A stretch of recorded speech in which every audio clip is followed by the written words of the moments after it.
እጅግ አሳዛኝና ልብ ሰባሪ መረጃዎች ወደኛ እየደረሱ ይገኛሉ። እኛም ይህንን በሰማን ጊዜ ነገሮችን ለማጣራት የተቻለንን እያደረግን ወደ እናንተ እናቀርባለን። ከሳቁ ንጉስ ነጻነት ወርቅነህ ህልፈት በኋላ አንዳንድ አስደንጋጭ መረጃዎች እየወጡ ነገሮችም ወደ አዲስ ምዕራፍ እየተሸጋገሩ መጥተዋል። ብዙዎች ጥያቄ እያነሱበት የሚገኙ አዳዲስና ሰበር መረጃዎች ወደ እናንተ እናደርሳለን። ሰላም ውድ ቤተሰቦቻችን እንደምን ቆያችሁ? ይህ ባህራን ኢንተርቴይንመንት ነው። ላይክ፣ ሰብስክራይብ እንዲሁም ሀሳባችሁን በኮመንት ላይ አስቀምጡልን። በነጻነት ሞት ምክንያት እየተነሳ ያለው ውጥረት ከቀን ወደ ቀን እየጨመረ ነው። ብዙዎቻችን እንደምናውቀው የአሟሟቱ ጉዳይ በብዙዎች ዘንድ እስካሁን የማይታመን ሆኖ እንደቀረና ፖሊስ ምርመራ ላይ እንዳለ በሁላችንም ዘንድ ግልጽ ነው። ታዲያ አዲስና ሰበር መረጃዎች ወጥተዋል። አንዳንዶች በነጻነት ህልፈት ጀርባ አዳዲስ ነገሮች ይዘው ብቅ እያሉ ይገኛሉ። ህልፈቱን አስመልክቶ ንግድ ተጠቅመውበታል። አንዳንዱ ደግሞ ለዩቲዩብ ገንዘብ ማግኛ አድርጎ ነገሮችን እየተጠቀመና እያንቀሳቀሰም ይገኛል እየተባለም እየተነገረ ነው። ስለዚህ አሁን ከቀናቶች በፊት እንግዲህ ሁላችንም እንደምናውቀው አርቲስት ገነት ንጋቱ ላይ አንዳንድ ጥያቄዎች ተነስተው ነበር። ረጅም ዓመታቶችን በፊልም ኢንዱስትሪ የቆየችው ብዙ ተጽዕኖችን ከፈጠሩ ሰዎች እንኳን ዘንድ ብትኖርም ነገር ግን ይዛ የመጣችውና በነጻነት ወርቅነህ ጉዳይ የሰራችው በብዙዎች ዘንድ ቁጣን ያስነሳና ሀዘንን የቀሰቀሰ ሆኖ ተገኝቷል። በዚህ መካከል የኢትዮጵያ ሕዝብ ከሷ የማይጠበቅ ስራ ነው የሰራችው በማለት ጥላቻን አሳድረውባታል። በዛም መካከል ደግሞ ቪዲዮዎቹ ለመስራት ቢሞክሩም ነገር ግን ገነት ንጋቱ ላይ ከታሰበችው ውጪ ህይወቷ ላይ አዲስ ነገር መጥቷል። ያለውበት ሁኔታ እንኳን ጥሩ አይደለም ብላ ብታስተባብልም ነገር ግን የኢትዮጵያ ሕዝብ በነጻነት ላይ ያደረገችውን አሳፋሪ ተግባር ነው ሲሉም አውግዘውታል። እናም እስከዚህ ድረስ መሄድና የሰውን ሀዘን ለራስ ጥቅም ማዋል ክፋት ነው በማለት ገልጿል። ስለ ነጻነት ሞት ማዘንና ማልቀስ ባትችልም በሰው ሞት ግን መሳለቅ የለባትም እና የስራ ባልደረባዋንና የኢትዮጵያን ሕዝብ ብታከብር ኖሮ በዚህ ልክ የዘቀጠ ነገር አታደርግም ነበር ሲሉ ነገሩን ከህግ ጋር አያይዘውታል። ብዙዎችም ይህንን በሰሙ ጊዜ ልባቸውም ተሰብሮ አልቅሰውም ነበር። ምን አይነት ድፍረት ነው? ምን አይነት ያዞንባ ነው? በዚህ ልክ ኖር ተገቢ አይደለም። ቢቸግራትና ብታጣ ወጣ መለመን ይሻላል በሞተ ሰው ከምታሳለቅ፣ ሊያውም በአንድ የስራ ዘርፍ ውስጥ ያለን ሰው የሚል ሀሳብ በማህበራዊ ሚዲያ ተንቀሳቅሶ ነበር። ብዙዎቻችን እንደምናውቀው ደግሞ የነጻነት የህልፈት ጉዳይ ከብዙ አርቲስቶች ጋር የተመሳሰለ በመሆኑ ፖሊስ ነገሩን ለማጣራት ረጅም መንገድ እየሄደ እንደሆነ መረጃዎች ወጥተዋል። የነጻነት ወርቅነህ ህልፈት በብዙዎቻችን ዘንድ ጥያቄ አስነክስቷል። ለቤተሰቡ ደግሞ ሌላ መርዶ እንደሆነ ተከስቷል። ብዙዎቻችን እንደሰማነው ነጻነት ወርቅነህ ከመታመሙ በፊት አንዳንድ ነገሮችን በኢንስታግራም ገጹ ማጋራቱን ተከትሎ ከጀርባ ያለ ነገር አለው የሚል አዲስ ሀሳቦች ተነስተዋል።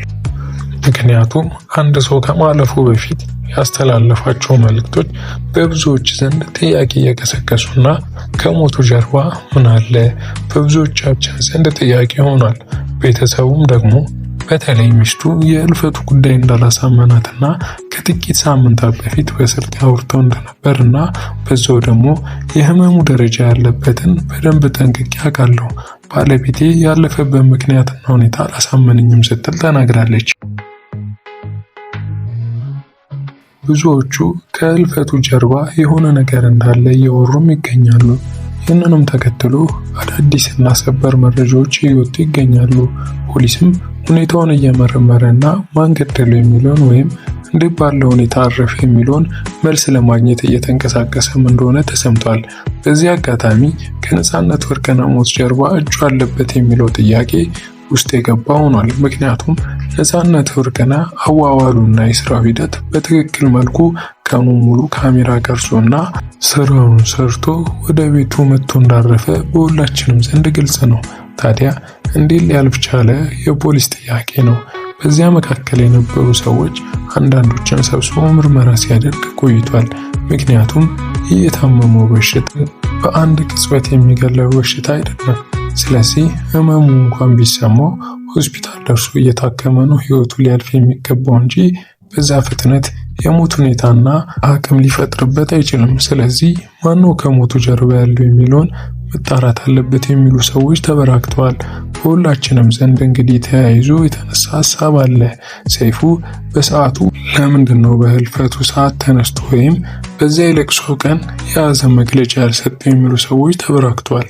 ነገሩን ከሰይፉ ፋንታሁን ጋር ያይዞታል። ሆኖም ግን ሰይፉ ሰውን በአደባባይ መርዳት የማይፈልግ ሁሉንም በድብቅ ማድረግ የሚችል ሰው ነው። ለዛም ሀዘን እጅጉን ከብዶ ስለነበረ ምንም አይነት የሀዘን መግለጫ አልሰጠም። ነገር ግን ለሕክምናው ሲረዳው እንደነበር አንዳንዶች ገልጸዋል።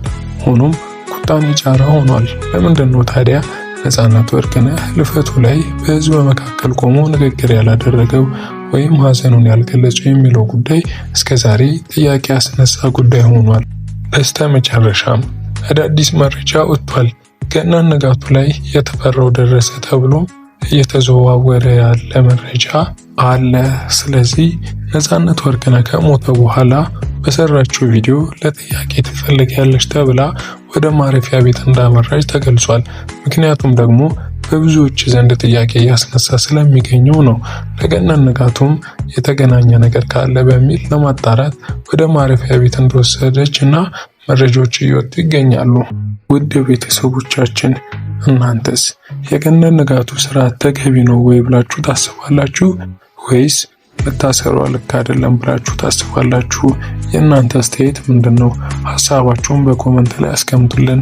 በእርግጥም ኢትዮጵያ ውድ ልጇን አጣለች። እናም ነፍሱን ከደጋጎቹ ዘንድ እንዲያስቀምጥልን በጥልቅ ተመኘን። በድጋሚ ለነፃነት ወርቅነህ ነፍስ ይማር። ለቤተሰቦቹም ለአድናቂዎቹም ሁሉ መጽናናትን እንመኛለን።